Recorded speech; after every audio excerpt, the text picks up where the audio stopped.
One of the hardest parts of jail, and definitely the hardest part of being forcibly committed in a hospital, was never really being able to tell the truth.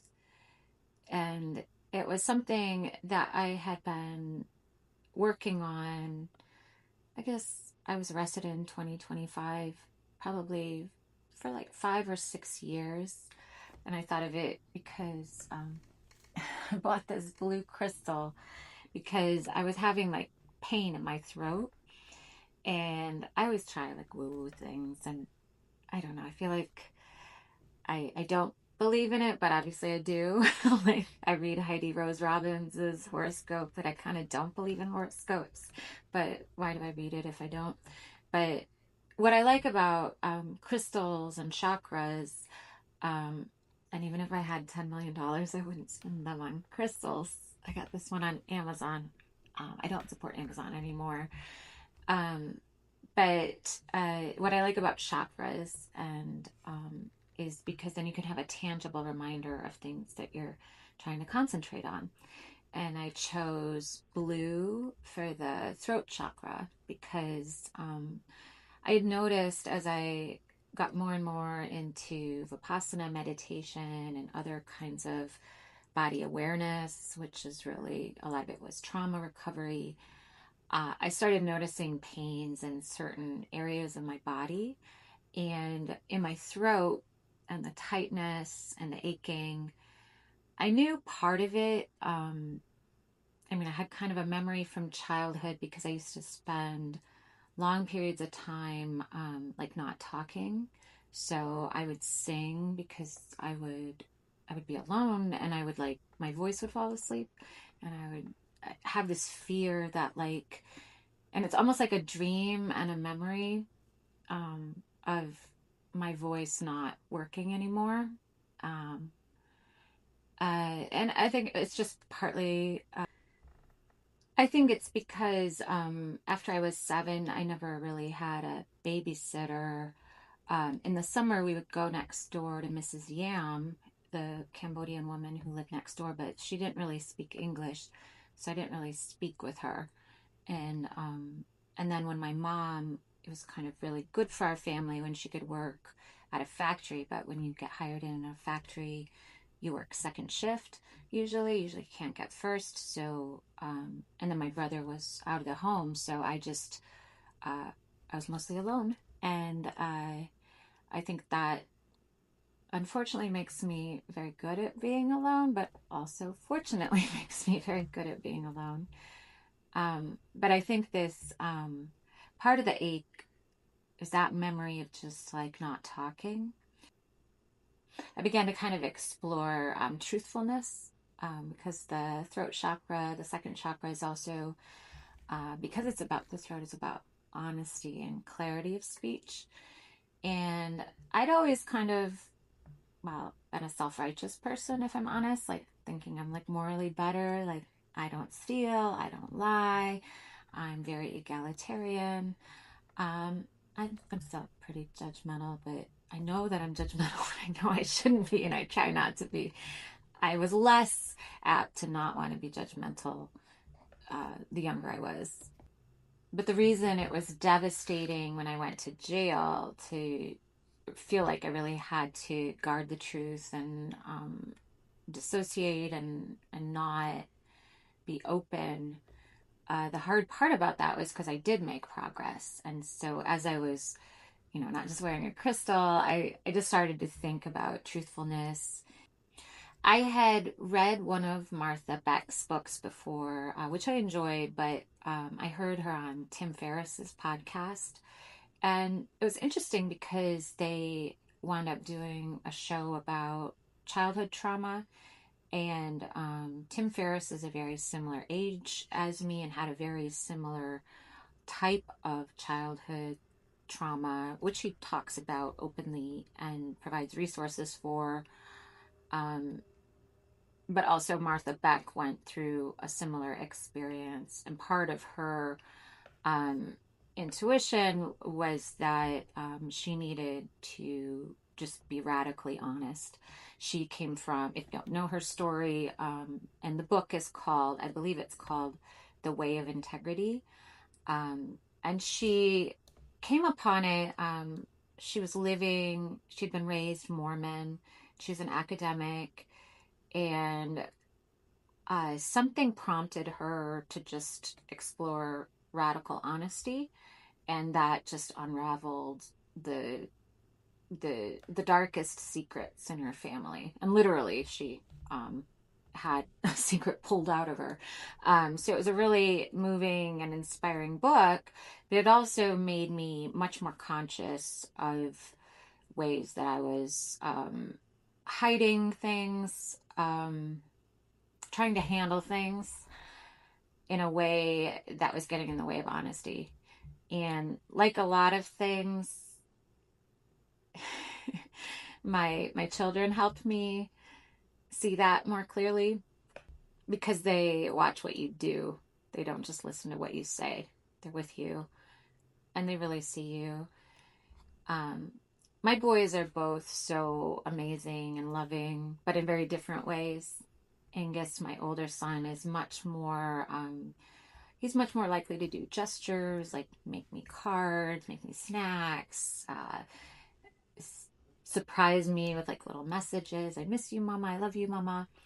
Um, Teddy was always much more standoffish, but he worries a lot and he thinks a lot and tries to take care of things.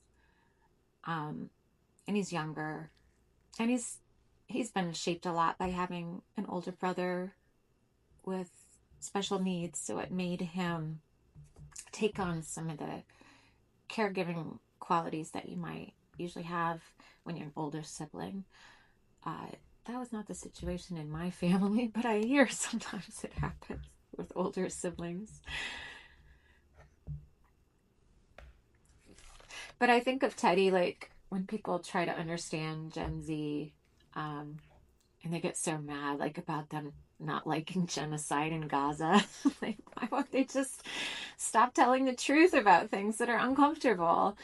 Um, and I think, well, it's because we raised them with ethics and to tell the truth, and now they're telling the truth, and it's aggravating people because the truth is horrible about what's happening globally at this moment in 2026. But I mean, I always tell this story about Teddy's, the first time he really called me on my bullshit. I was driving him to soccer practice. His dad had him in a travel league down in the city on the north side, and we'd always pass this area of Devon where people would come into the street when the light was red and panhandle. And um, I said, which is true. I mean, some of it was true and some of it wasn't. The thing is, in the past, Teddy had talked about seeing people on the street, and I kind of had like stolen virtue from my friends Jen and her husband Peter. And they make a lot more money. I mean, I think between them they make like $600,000 a year. So, and I was a single mom living in a walk-up apartment with an abusive husband. So, but I still judge myself by the same standards. So what they would do is like they would go to Subway and buy like $100 worth of $5 gift cards, which used to be able to buy you food there. I don't know if it still buys anything. And then when people would panhandle, they'd give them gift cards. And I'd mentioned this to Teddy, and I just hadn't gotten around to spending my money at Subway because I didn't. And I mean, to be fair, this is where Martha Beck comes in. Obviously, I could have come up with the money for gift cards for other people who are starving, because I came up with some elective purchases. I wasn't totally destitute, but I didn't want to. And I didn't want to tell my son that because I wanted to be perfect. And he saw what I did and not what I said.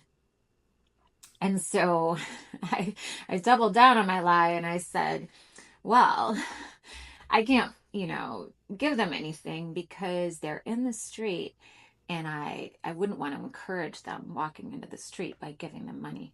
It's like a little neoconservative, but I thought we'd get by because, I'm a mom. And Teddy just said, well, then you should pull over. You should give them a gift card and you should tell them not to go in the street because it's dangerous. And I was like proud and mad. Um, but that's Teddy, like, he's honest. But in the last months, the last summer of 2022, when I got to be with them,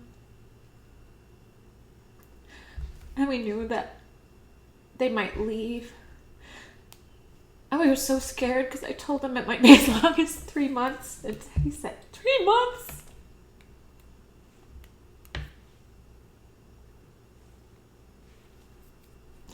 But we were driving in the car, and it was the day that he put the plastic wrapper over his mouth and said that he wanted to stop breathing instead of going to his dad's.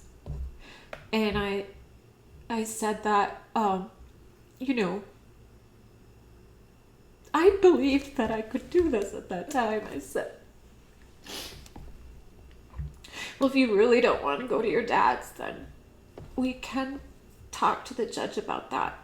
Because judges want to take care of kids. And if you tell him the truth, he'll want to take care of that. And Teddy said, but if you do that, won't Dad hurt you? And I didn't know that he knew that his dad hurt me, because I thought I had hidden it. And that's one of the things about telling the truth, because like the books tell you that you're not supposed to talk about the other parent. But they knew that he was hurting me. But the thing about healing from like traumatic patterns and trying to be more honest is when you go to jail, it's not characteristic of everyone there that they've healed from their childhood trauma patterns. So pretty much everyone there has seen some shit, and so the tendency is to kind of recreate what toxic situations led to everyone being there. So in toxic families, in evangelical families, anything where there's like severe reactions and, you know, like a severe abusive or addictive parent, then truth is not a good thing. The truth is the, you know, drunk dad or the, you know, molesting pastor. They hold the truth. And you just need to come up with whatever word salad matches them. And it's an experience that for healthy people I think is very hard and confusing, but fortunately that most of us are not healthy. Like, here's the most extreme example, and it also has to do with the pecking order, because I mentioned, and I'm not saying this to brag, but it makes me a different type of inmate and a much lower status inmate, if I'm being honest. I was the only person who was not in active addiction, or, I mean, most of them planned on returning to active addiction. We talked about plans. And so that meant that I was the person in the jail that they were never gonna be able to call to get drugs. I didn't have money. I wasn't of use to anybody. So that's where like a story like this comes in. And this was like later on, after I'd been there a while. I had no idea that I would be there so long. There was this girl, she was just, call her Sadie. She was wild. But one of the things, my friend Bonnie and I like to clean our cell, and we just like to do it. We never asked other people to take turns. We never asked people to thank us. But, you know, this girl, Sadie, I don't know. I think she liked the idea of getting praise for doing a chore.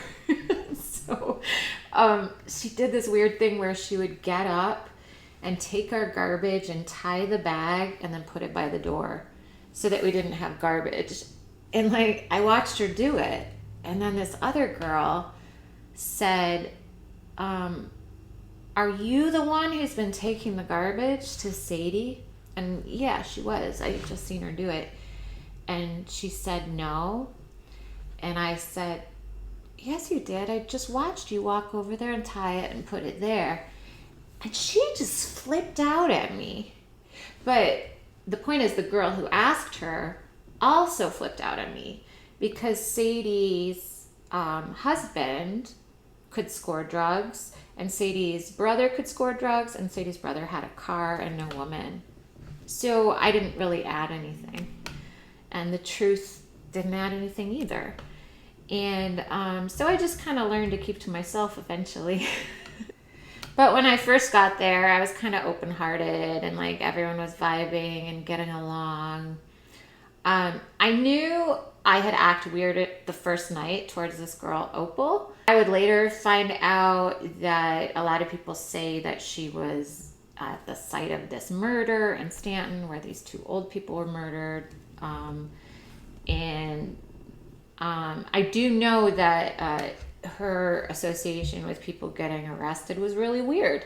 And in holding, mind you, I understand the context. My name is Megan Mason. I was locked up for 7 months because my lawyer thought I was crazy. So I realize how this sounds. But I had been very suspicious of Opal. I thought she was undercover law enforcement. And I said that to the women in my cells when I got back there. And they said, no, she's not a police officer. She's a snitch. And this one woman, she's the woman whose boyfriend took care of my dog. So she's straight with me. She said that when her boyfriend was arrested, Opal was in the car. And then I would hear that Opal was at the site of this murder, and yet she would get out of jail. She wasn't in state. She wasn't in trial. She would somehow get out of county jail and then come back into jail, even though supposedly there was this felony hanging over her. And then while I was there was a tornado drill, and we were all in the gym, and Opal was there, and this other girl started screaming at her, and they were going to fight, and this guy Whitley separated them, and we were all curious what was going to happen, because supposedly this guy was stabbed over in Ionia jail. You get a lot of gossip. So we were like, how's he going to handle a fight? He went crazy on them. That's how he handled it, and they stopped fighting. But the point is, the girl screaming at Opal was saying that Opal had basically, entrapped her. She got her arrested. So Opal was a snitch. So I just think my paranoia, at least it wasn't totally off with that case. But I mean, it definitely throws the vibes off. I know. But Opal wasn't in our cell, and nobody liked her. So it's not like I changed anything by not liking Opal. But then, unfortunately, someone came into the cell, and I was suspicious just because she came after me. I never said anything. I just know that I was kind of a bitch to her, and that made people mad at me because they liked her. But I mean, I thought, because I have had so many experiences with members of law enforcement, I thought anyone coming right after me would be a member of law enforcement.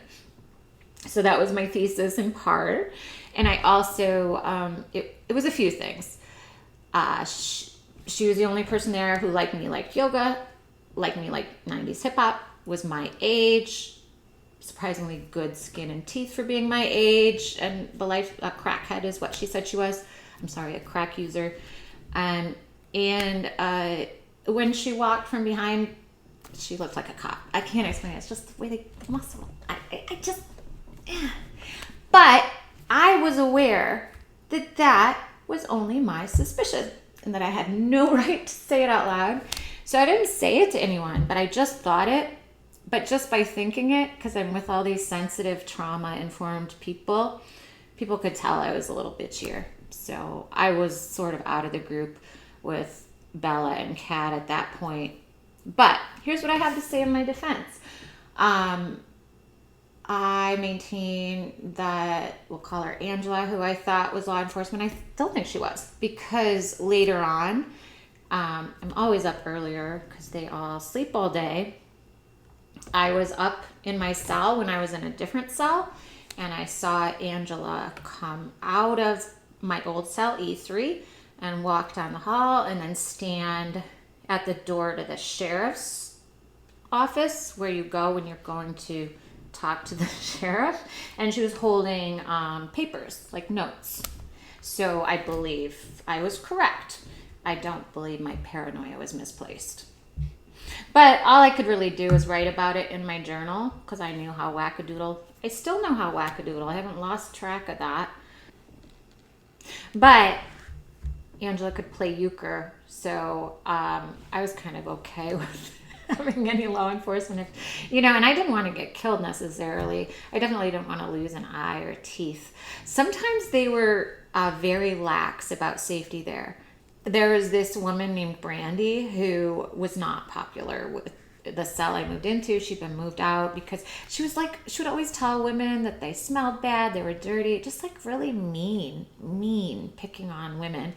And on 2 occasions, this really nice guard, I'm not going to say his name, but I hope he doesn't do this anymore. 2 occasions. There's like 2 days a week, 3 days a week, you can get a razor. They write your name down. They give you a razor. 2 times, Brandy got a razor, gave it back to him without the blade, and said she got one without a blade. And 2 times he didn't shake down the cell. So I was so glad I wasn't in her cell, because if you were in there, like, I mean, she could take your eye out. It's really scary. Like, you think about those things. Some of these women are really scary, and like a razor blade, oh my God.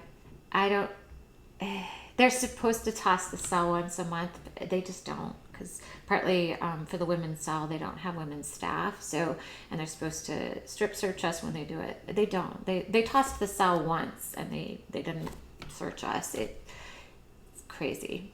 But then when Kat left our cell, it was crazy, because she had said that she was Bella's wife, and then when she got out, it turns out like there's always like some hustle involving a phone card. I'll let you use my phone card if you just, can you order me something from commissary, or I'll order you some noodles if you let me call my man. And so this girl was always getting people's phone numbers because she'd be dialing them. So like if she'd be, like you can use my card to call your man. So she'd like dial their number in, and then she'd write their man's number down. So then when she got out, I'm not joking, all of the men, she went to their houses, she called them, like Bella's man in particular, she told him everything that she had said about him, so that, he would replace her with her. Like, it was as simple as that. She just thought that, she could move in and he could give her drugs, like, because Bella was in jail, so he needed a woman.